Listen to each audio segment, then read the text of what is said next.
Arisu is a rich but depressed loner whose only source of comfort was a radio show by a girl named Apollo. However, when she suddenly vanishes, he tries to find her by sauce testing all the baddies in the school. It all begins at the Furin school, which has suddenly turned into coeducation.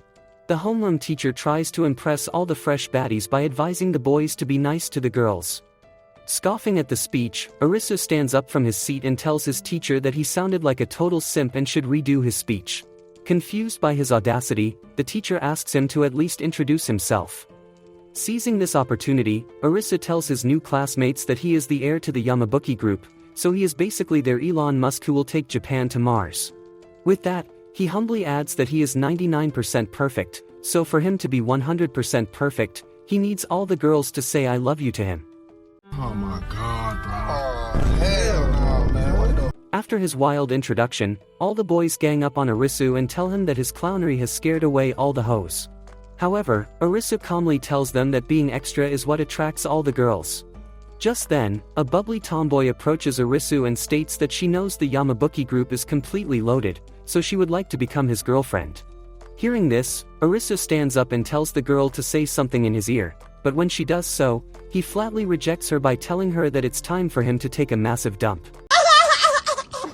While Arisu excuses himself, the boys who have been dealing with his shenanigans reveal to the girls that Arisu is doing this because he has been searching for a girl since his second year. However, since he hasn't seen her face, he tries to find her through her voice. Meanwhile, Arisu goes from class to class, in hopes of finding his dream girl. After failing yet again, he recalls his depressive past, where his only reason to stay alive was a radio show which was hosted by a girl called Apollo. Every night, he would hear Apollo's voice and start picturing a love story more perfect than Naruto and Sasuke's. All of a sudden, a girl sneaks up on him and whispers I love you in his ear, which causes all his blood to rush south.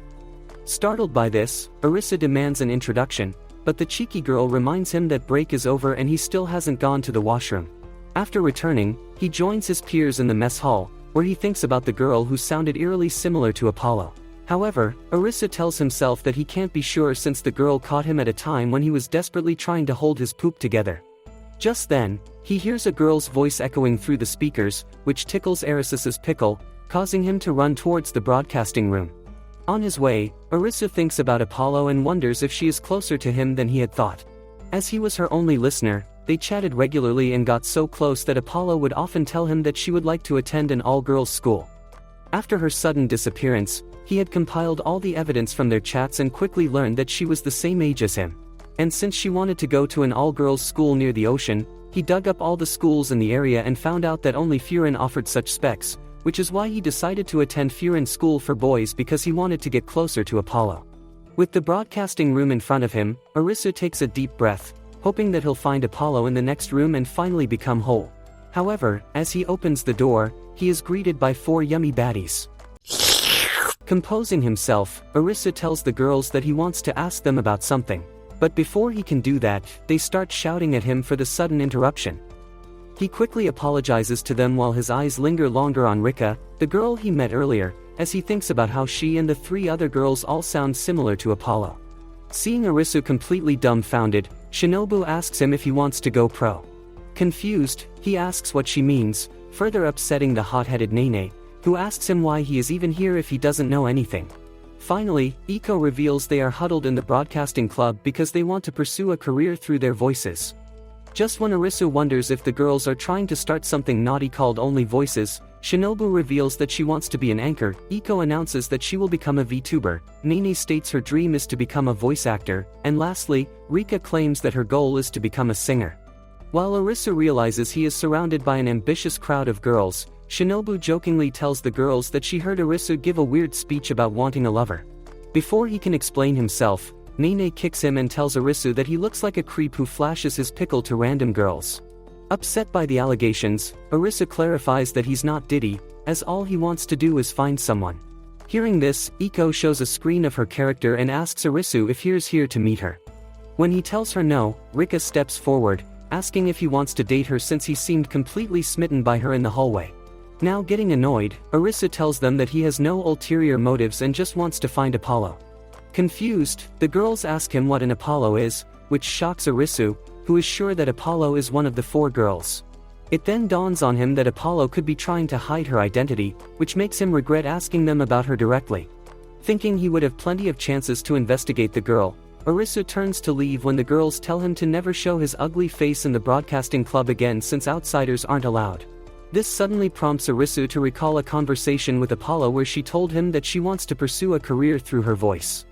At that moment, Arisu tells the girls that if they let him stay in the club, he will provide them with new equipment that'll give them better sound quality. Finding his terms agreeable, the girls agree, and to pay him for his kindness, they collectively tell him that they love him.